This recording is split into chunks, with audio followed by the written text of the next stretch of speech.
ഈ ഭയപ്പെടേണ്ട ജനാധിപത്യ ഇന്ത്യയാണ്. ഭരണഘടന പൂർവികർ സൃഷ്ടിച്ചു തന്നതാണ്.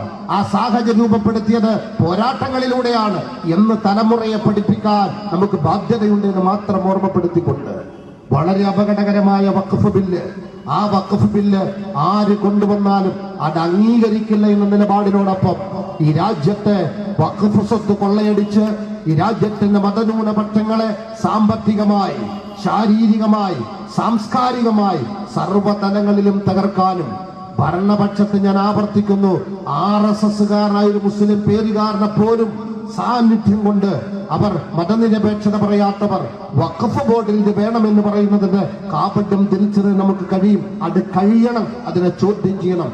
ഭരണഘടനാ മൂല്യങ്ങൾ സംരക്ഷിക്കാൻ ഏതറ്റം വരെ പോകാൻ നമുക്ക് ബാധ്യതയുണ്ട്.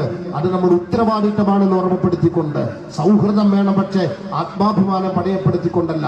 അത്തരമൊരു പൊതുസ്വത്ത് അന്യന് കൈയടക്കാൻ അവസരമൊരുക്കി കൊടുത്തിട്ട് അതിന് മുന്നിൽ നല്ല പിള്ള ചമയുന്ന രാഷ്ട്രീയ കാപട്യവും മതകാപട്യവും അത് ഒരു ജനാധിപത്യ സമൂഹത്തിന് ചേർന്നതല്ല എന്ന് മാത്രം ഓർമ്മപ്പെടുത്തിക്കൊണ്ട് ഞാൻ വീണ്ടും പറയുന്നു, ആഭ്യന്തരമായ തർക്കങ്ങൾ എല്ലാവർക്കും ഇടയിലുണ്ടാകാം. അതിന്റെ പേരിൽ രാജ്യത്തെ തകർക്കുന്ന ഒരു നിയമത്തിന് പിന്തുണ കൊടുത്തുകൊണ്ട് ക്യാമ്പയിൻ നടത്തുന്ന, സർക്കുലർ കൊടുക്കുന്ന ആ ഒരു അടിത്തറ ഇളക്കുന്ന പണിയിൽ നിന്നും എല്ലാവരും വിട്ടുനിൽക്കണമെന്ന് മാത്രം ഓർമ്മപ്പെടുത്തിക്കൊണ്ട്, മുസ്ലിം സമുദായത്തെ അങ്ങ് തകർക്കാൻ ഇതൊക്കെ പറ്റുമെന്ന് ആർക്കെങ്കിലും തോന്നുന്നുവെങ്കിൽ 917 ബോൾഷെവിക് വിപ്ലവത്തിലൂടെ രൂപം കൊണ്ട സോവിയറ്റ് യൂണിയനിൽ ഇസ്ലാം തകർന്നിട്ടില്ല എന്ന് പറഞ്ഞാൽ, തകർക്കാൻ കഴിഞ്ഞിട്ടില്ല എന്ന് പറഞ്ഞാൽ, കാരാഗ്രഹത്തിൽ അടയ്ക്കപ്പെട്ടവർ, ഖുർആൻ നിരോധിക്കപ്പെട്ട നാട്, അവിടെയെല്ലാം ഇന്ന് ഓരോ റിപ്പബ്ലിക്കും നമുക്ക് ബോധ്യമുണ്ട്. ഞാൻ പറയുന്നത് അങ്ങനെ ആർക്കും അടക്കി നിർത്താൻ പറ്റുമെന്നല്ല,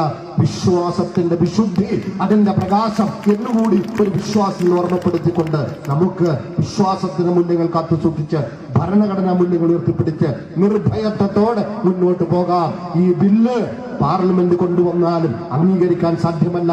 ഇത് കൊള്ളയടിക്കലാണ് എന്ന നിലപാട് ബോധ്യപ്പെടുത്തിക്കൊണ്ട് ഔപചാരികമായി ഇത് ഉദ്ഘാടനമായി പ്രഖ്യാപിച്ചുകൊണ്ട് ഞാൻ വാക്കുകൾ അവസാനിപ്പിക്കുന്നു. ജയ് ഹിന്ദ്, ജയ് സോഷ്യൽ ഡെമോക്രസി. അസ്സലാമു അലൈക്കും വറഹ്മത്തുള്ളാഹി.